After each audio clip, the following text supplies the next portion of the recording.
Allahu Akbar, Allahu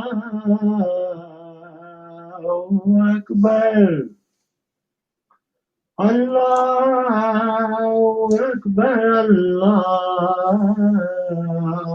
Akbar. Ashhadu an la ilaha illallah. Ashhadu an la ilaha illallah.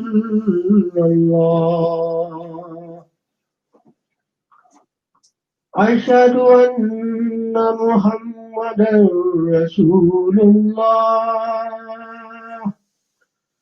Ashhadu anna Muhammadan Rasulullah. Hayya ala salah.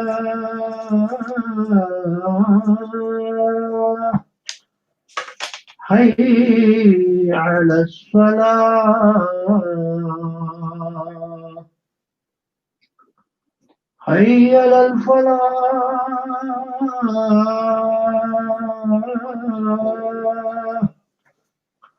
Hayya ala falah.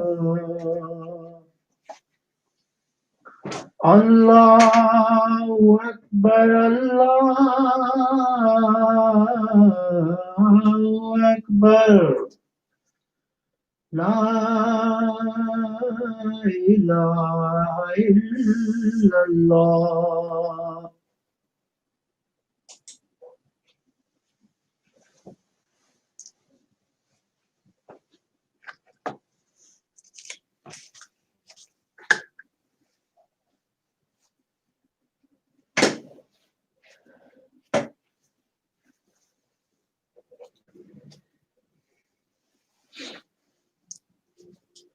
أشهد أن لا إله إلا الله وحده لا شريك له وأشهد أن محمدا عبده ورسوله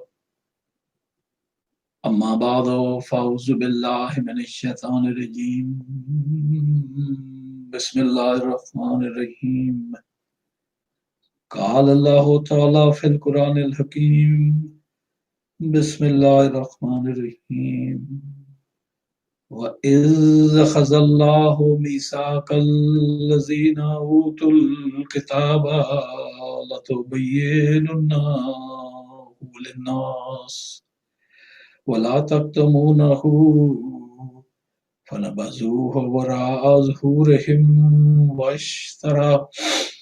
واشترى به ثمنا قليلا فبئس ما يشترون صدق الله العظيم. This is the Friday Khutba on the 2nd of October 2020, and I, Zahid Aziz, am delivering it for the Anjuman Ishaat Islam Lahore, UK. The verse of the Holy Quran, which I've just recited, it is translated as follows: and when Allah took a covenant from those who were given the book, you shall explain it to people and shall not hide it. But they threw it behind their backs and took a small price for it, and evil is what they buy. Chapter 3, verse 187.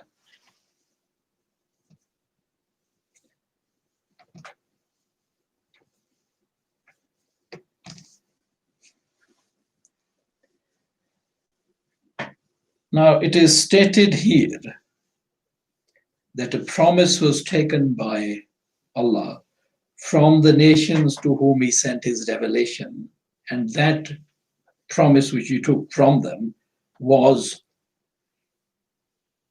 excuse me for a moment. So, and that promise which He took from them was, "You shall explain it to people and shall not hide it." The word for explain here is based on the word bayan, because it says, "Latubayyinunahu," that you shall give its explanation to people. It doesn't say you shall read it to people or recite it to people.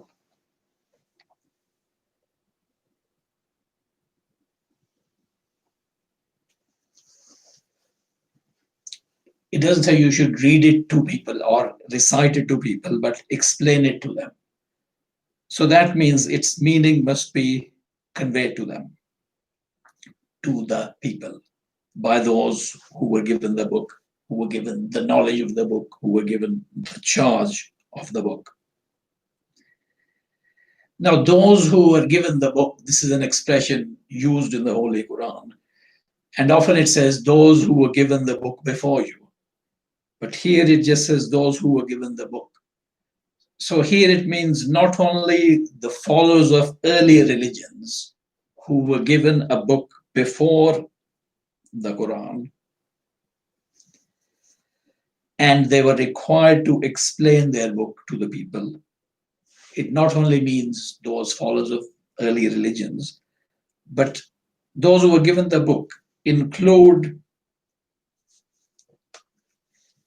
those who were the book, include those who were given the Quran. That is to say, the Muslims, because all it says is those who were given the book.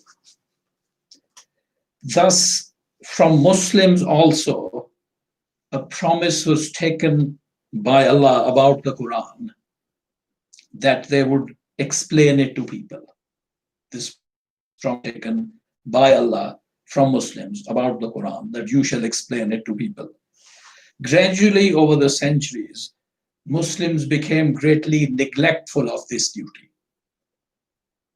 To learn about the Quran, they did not turn to the Quran itself, but to its commentaries that had been written in the earlier history of Islam, which great scholars had written.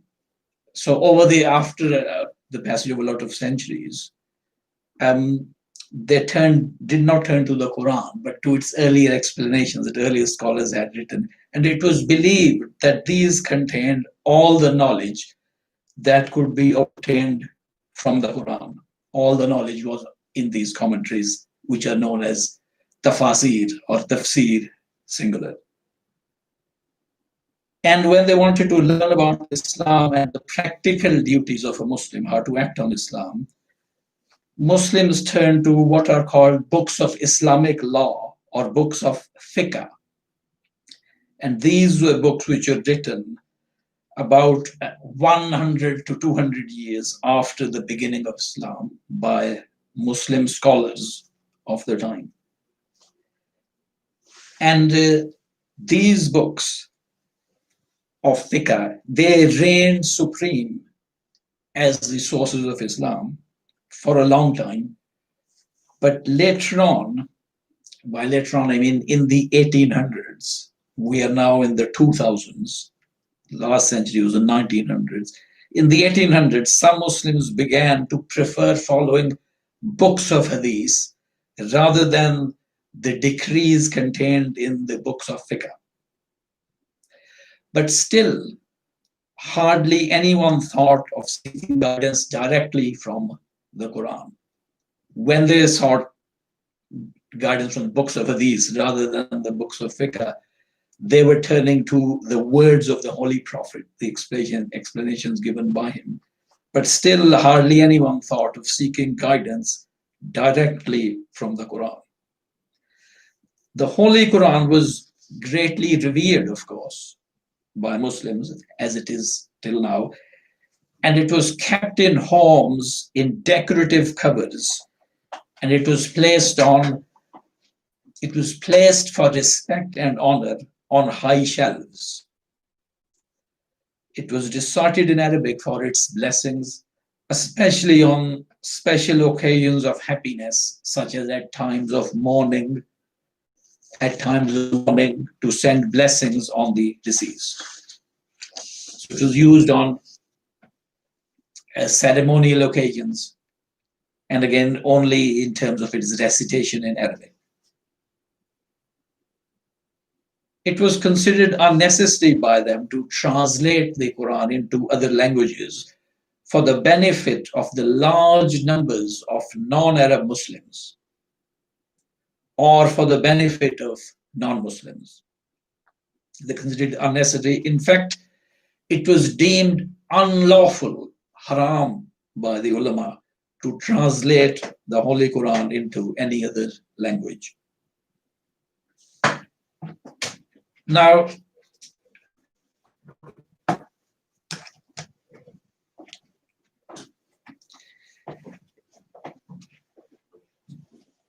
till the beginning of the 1900s, that is to say the 20th century, the only English translations of the Quran were by Christians.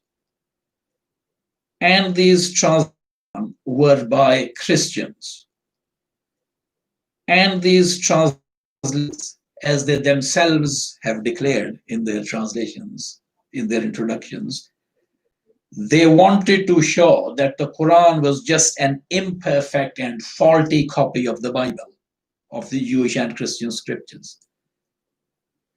And if you were a Muslim at that time who had received modern Western style education in his own country, like India, if you received education in college or a university, and you wanted to read the Quran in English, then you had no choice but to turn these misleading translations. Such was the situation then when Hazrat Mirza Ghulam Ahmad appeared as Mujaddid of the Muslims. In performance of his mission, he wrote in a book which was published in 1891. He wrote this in a book: I have been asked what should be done to spread the teachings of Islam.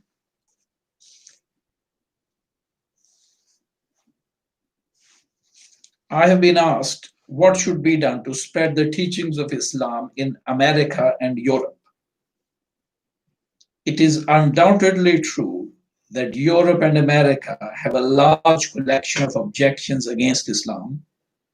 If my people help me heart and soul, I wish to prepare a commentary of the Quran, which should be sent to them after it has been rendered into the English language. I cannot refrain from stating clearly that this is my work and that definitely no one else can do it as I can or as he can, who is an offshoot of mine and thus is included in me, thus is a part of me. This is what he wrote in this book, Izala Ghan, just after he had claimed to be Mujaddid. Now, his statement here, where he says that this preparing a commentary of the Quran for the Western people, this is my work and no one else can do it as in the way in which I can do it, or that person who is a branch of mine and who is included in me. Of course, he himself couldn't write English, so he couldn't translate.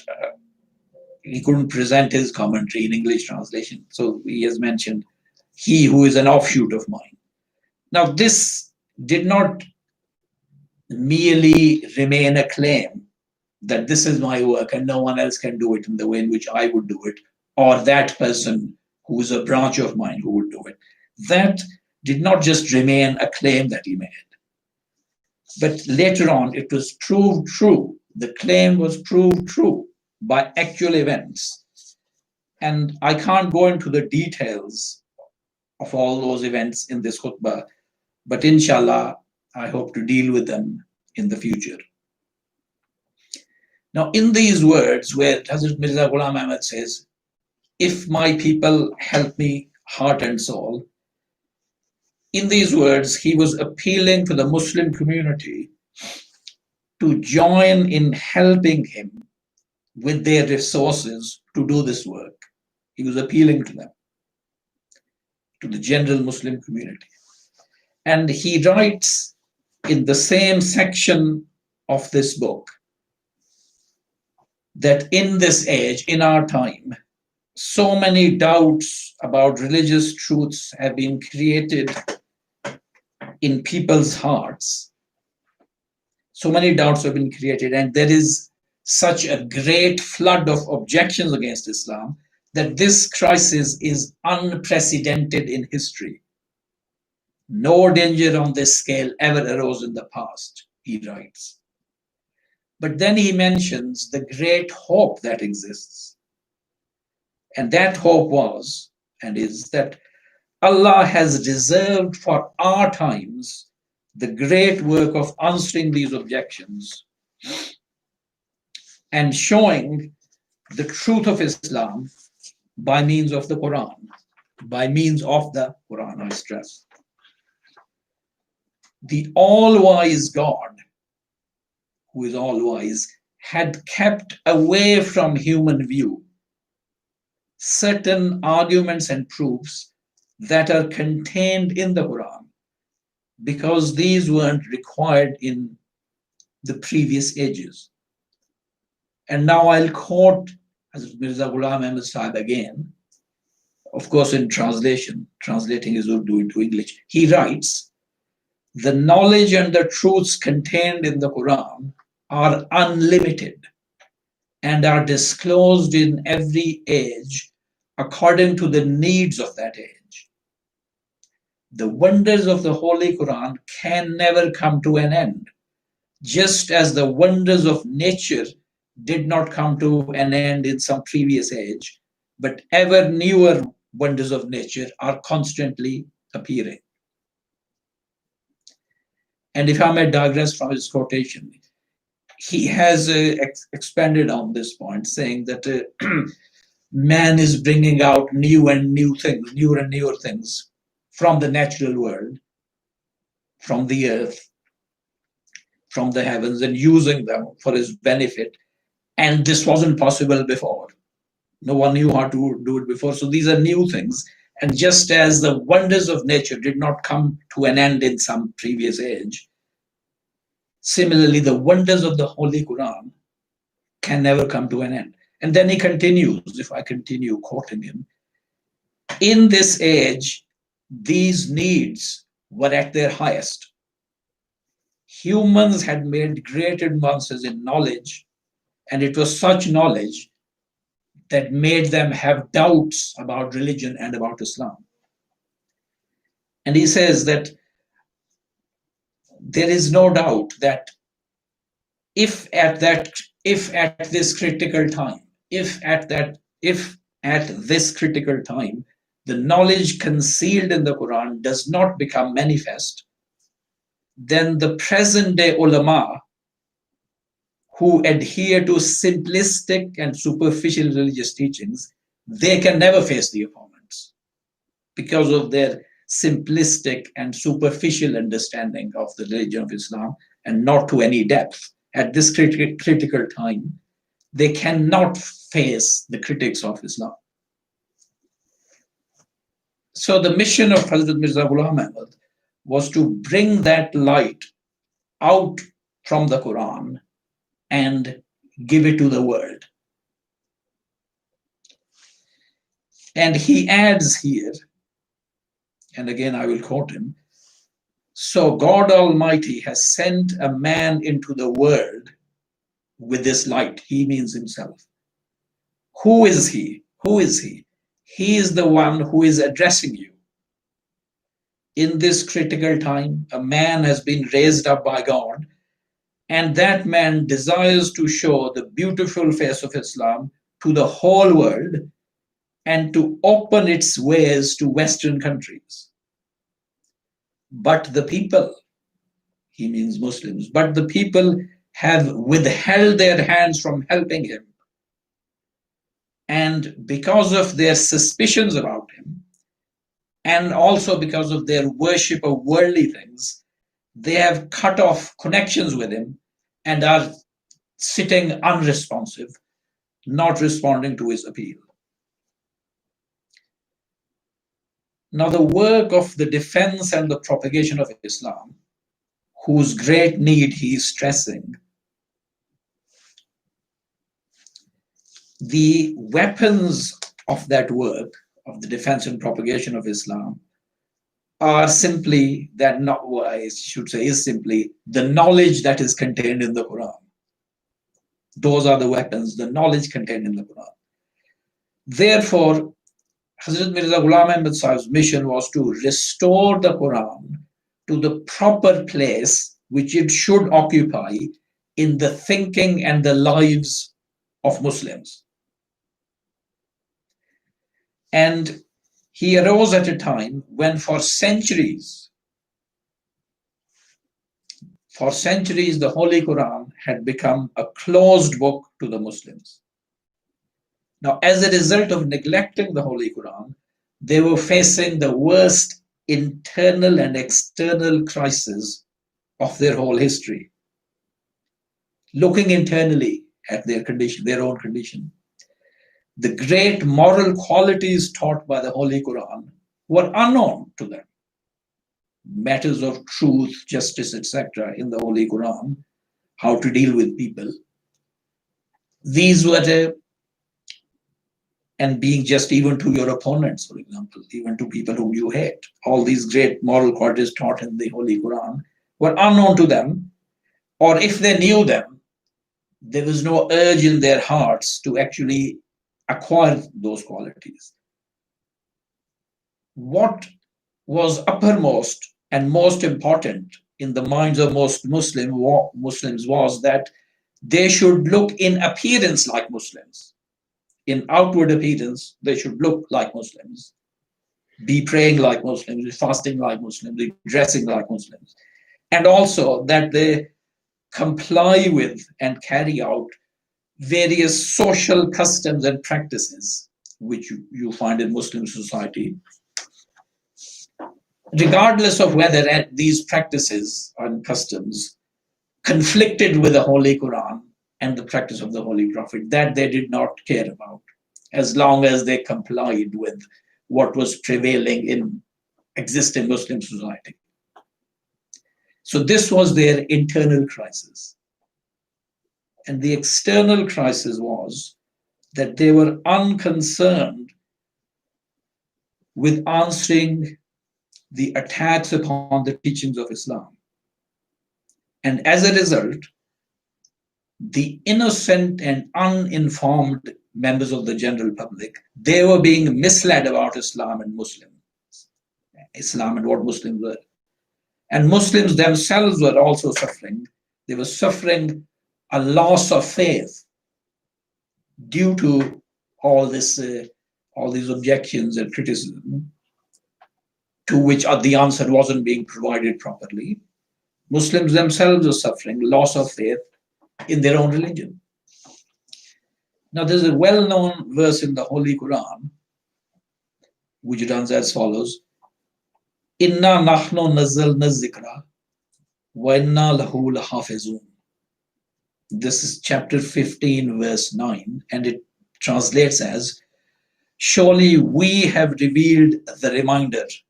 By the reminder is meant the Holy Quran. We, that is Allah, we have revealed the reminder, and we are ever its guardian. We, that is to say Allah, will always be guarding it. Wa inna lahu lahafizun. He shall be the hafiz. You all know what the word hafiz means. He will be its protector. Now, it is generally thought that this verse contains the promise that Allah will guard the text, the words of the Holy Quran, against any change, any loss, any corruption. But this promise is not simply limited to guarding the text of the Quran. It is actually all comprehensive. The true meanings and the true purpose of the Quran are also divinely guarded. Allah guards those also from disappearing. Its true meanings, its true function though those are also protected by Allah.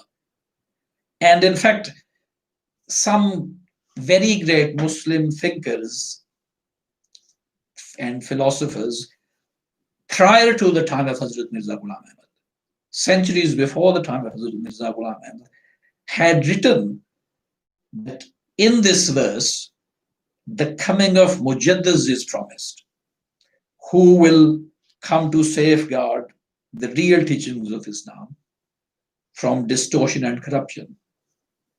You see, Mujaddids as such, the coming of Mujaddids directly in that way is not mentioned in the Holy Quran. It is a hadith of the Holy Prophet ﷺ that Mujaddids will come among Muslims to restore or revive their religions. But as I said, great eminent Muslim scholars wrote long before the time of Hazrat Mirza Ghulam Ahmad Sahib that this verse of the Holy Quran about Allah being the guardian always of the Quran, this refers to the coming of Mujaddids who will guard it, who will guard its true meaning.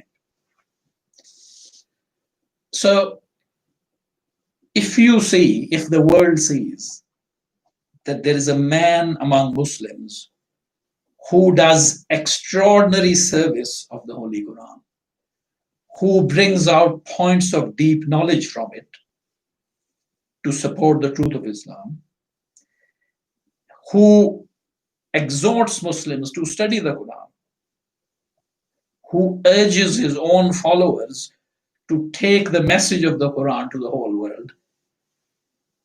If you see such a man, and he also claims to be Mujaddid of the time, then the work that you can see him doing is a strong evidence that his claim to be Mujaddid is true.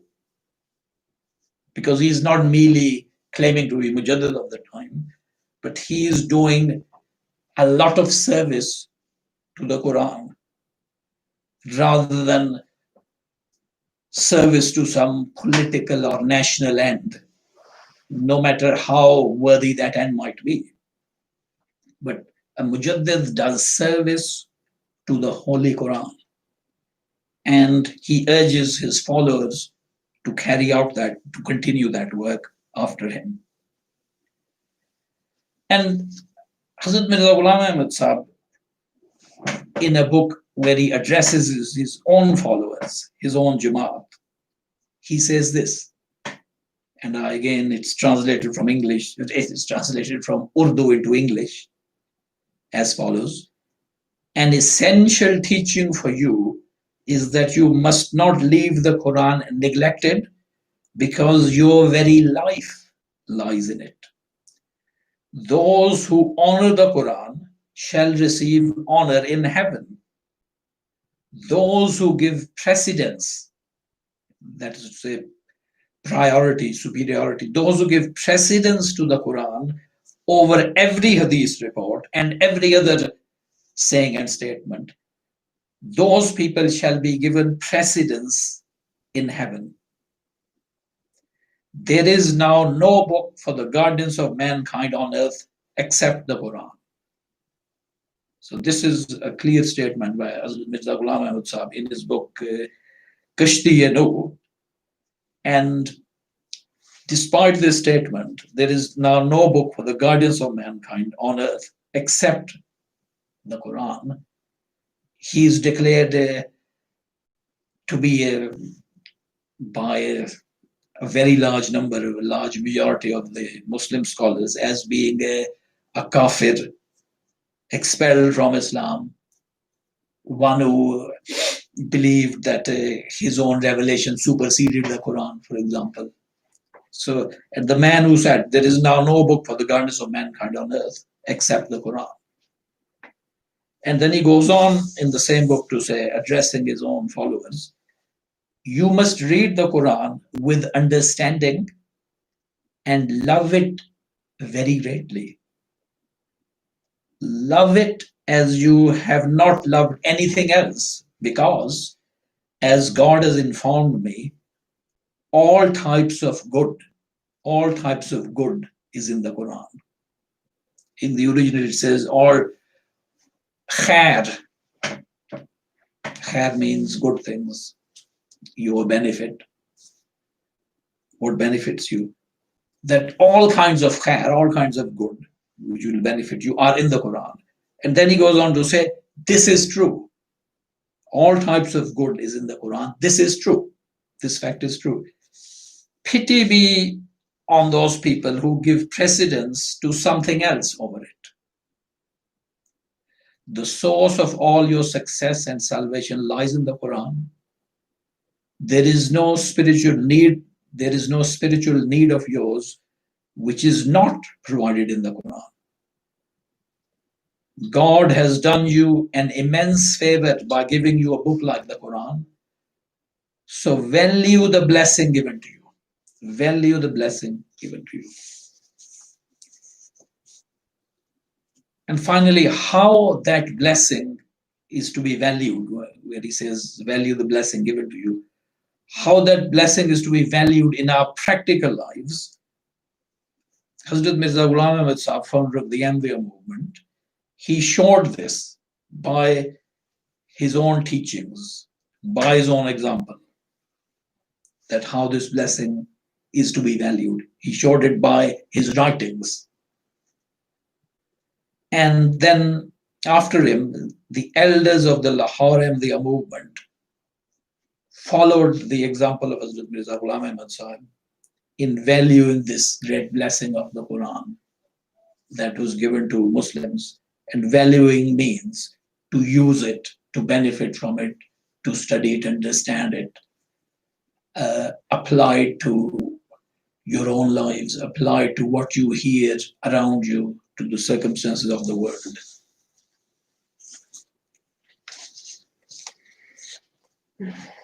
Barakallahu lana wa lakum fil Quran al-Azim wa nafa'na wa iyyakum bil ayati wa zikril hakim. Innahu ta'ala jawadun kareemun wa lakum barrur raufur rahim. Jazakallah.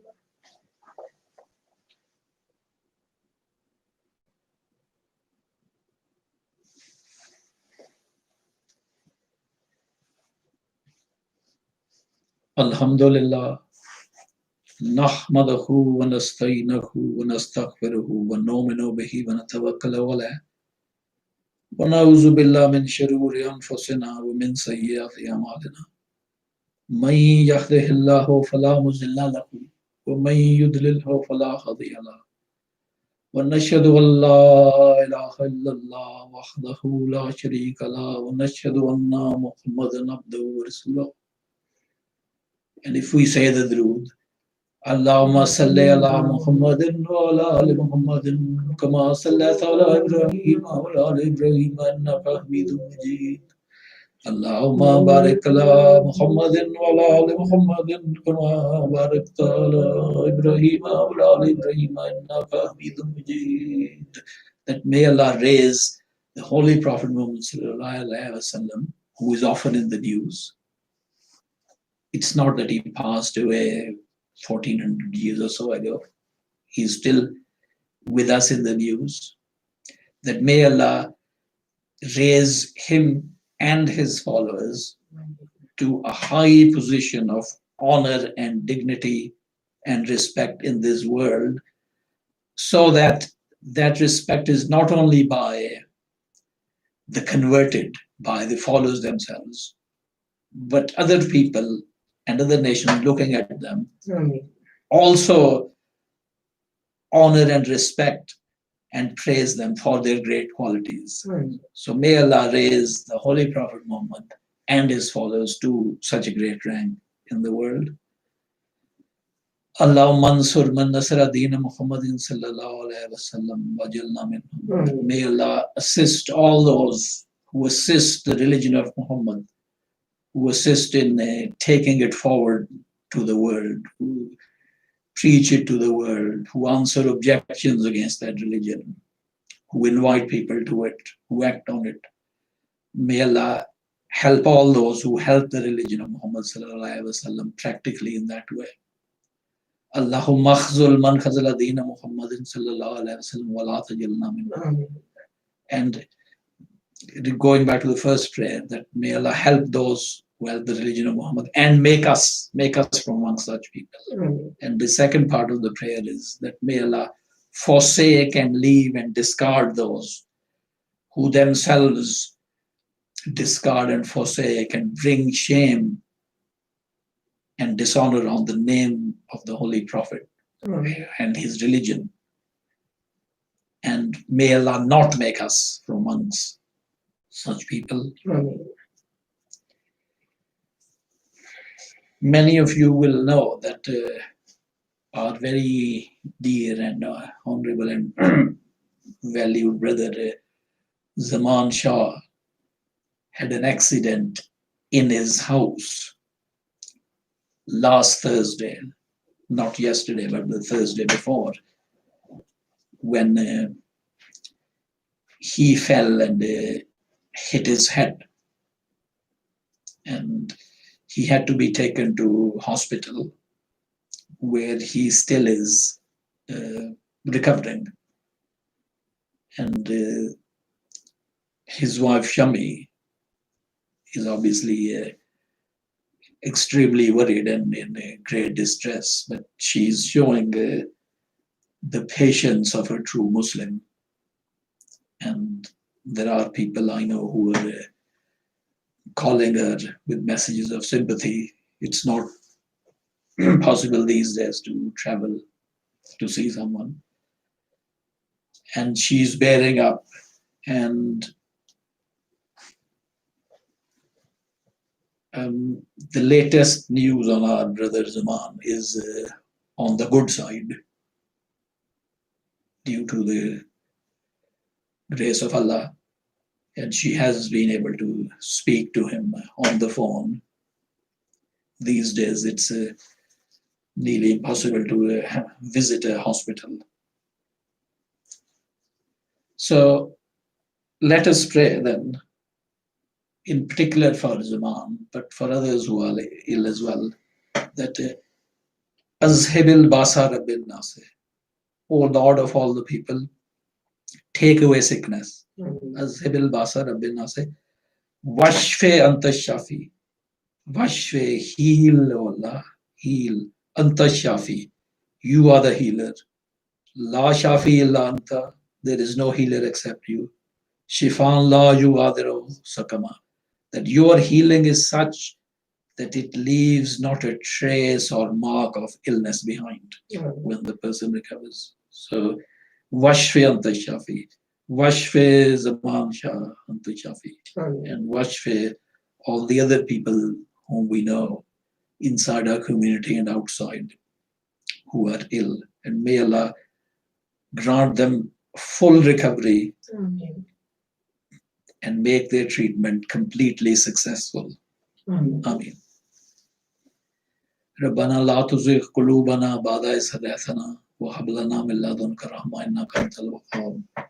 O Lord, make not our hearts to deviate after you have guided us onto the right path. And grant us mercy from yourself. You are the great giver of mercy. ربنا آتنا في الدنيا حسنة وفي الآخرة حسنة وقنا عذاب النار. Ameen. O Allah, grant us good, the good things in this world, the material, physical things, and the good things of the hereafter, which are attained by using the good things of this world for the right purposes and not wrong purposes. And O Allah, save us from the punishment of the fire. The fire that exists in this world within us, and then it goes, if it remains in us, then it becomes the fire of the next life. So may Allah save us from that. Ameen. Ameen. Inna Allah ya'muru bil adli wal ihsani wa ita'i zil qurba wa yanha 'anil fahsha'i wal munkari wal baghi ya'izukum la'allakum tadhakkarun. Ibadallah uzkurullah yazkurkum waduhu yastajib lakum wa lazikrullahi ta'ala akbar. So we'll now say the 2 rak'ah Farz Jummah prayers. Allahu Akbar, Allahu Akbar, Ashhadu an la ilaha illallah, Ashhadu anna Muhammadar Rasulullah, Hayya ala salah, Hayya ala falah, qad qamatis salah, qad qamatis salah. Allahu Akbar, Allahu Akbar, la ilaha illallah. Allahu Akbar.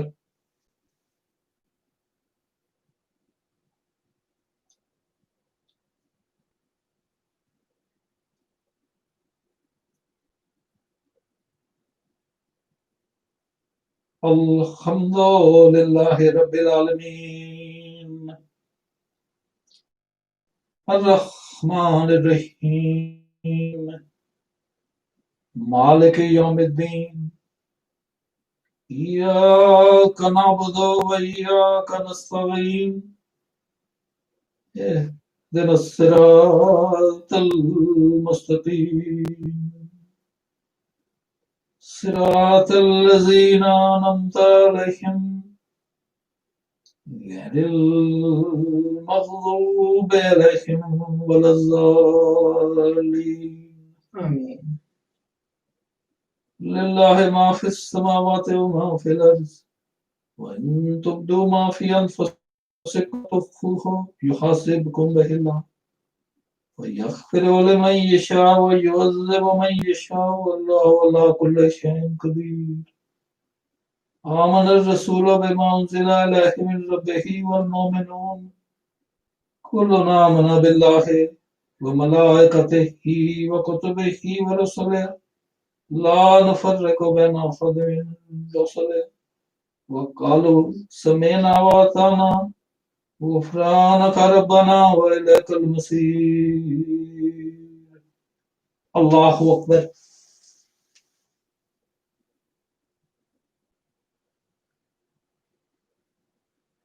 سمع الله لمن حمده ربنا ولك الحمد. حمدا كثيرا طيبا مباركا الله أكبر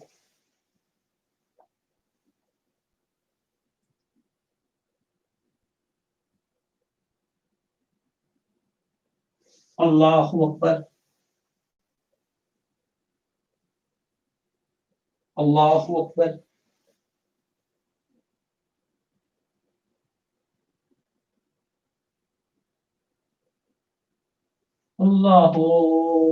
الله أكبر الحمد لله رب العالمين الرحمن الرحيم مالك يوم الدين إياك نعبد وإياك نستعين اهدنا الصراط المستقيم صراط الذين أنعمت عليهم غير المغضوب عليهم ولا الضالين آمين. لا يكلف الله نفسا إلا وسعها لها ما كسبت ولها ما اكتسبت ربنا لا تؤاخذنا إن نسينا وأخطأنا ربنا ولا تحمل علينا إسرا كما حملته على الذين من قبلنا ربنا ولا تحملنا ما لا طاقة لنا به واعف عنا واغفر لنا وارحمنا أنت مولانا فانصرنا على القوم الكافرين آمين. الله أكبر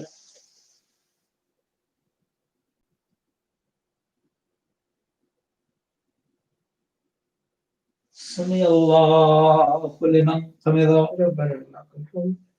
حمدا كثيرا طيبا مباركا الله أكبر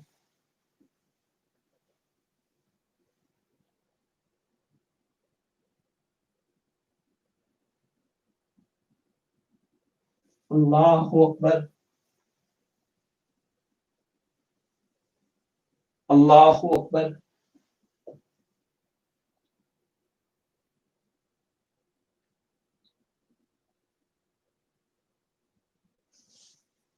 Allahu Akbar.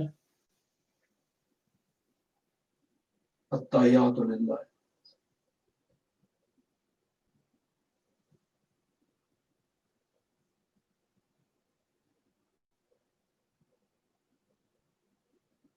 Ashhadu Allah.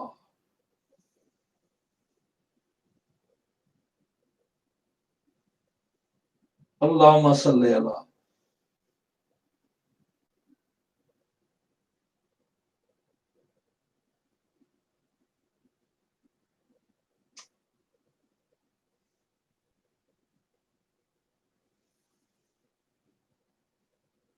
Rabbi jalni.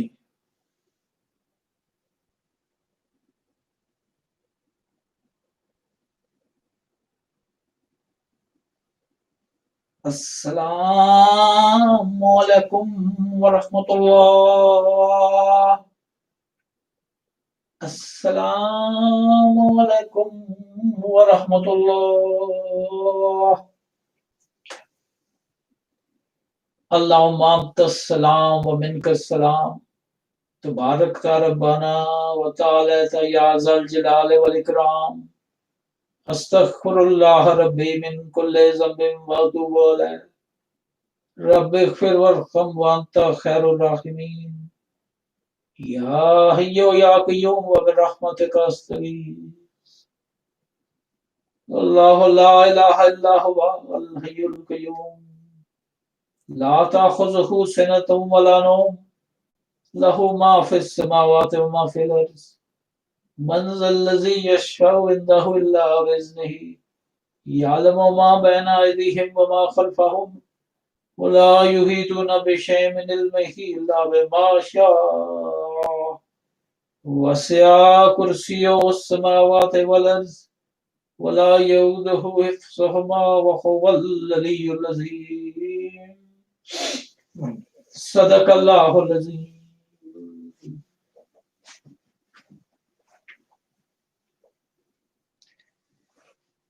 That then is the conclusion of this broadcast. And afterwards, of course, we'll say the 2 rakah sunnah prayer to complete the Friday prayer. I hope that everything went well and you were able to hear me. And if you're on YouTube, to see the proceedings.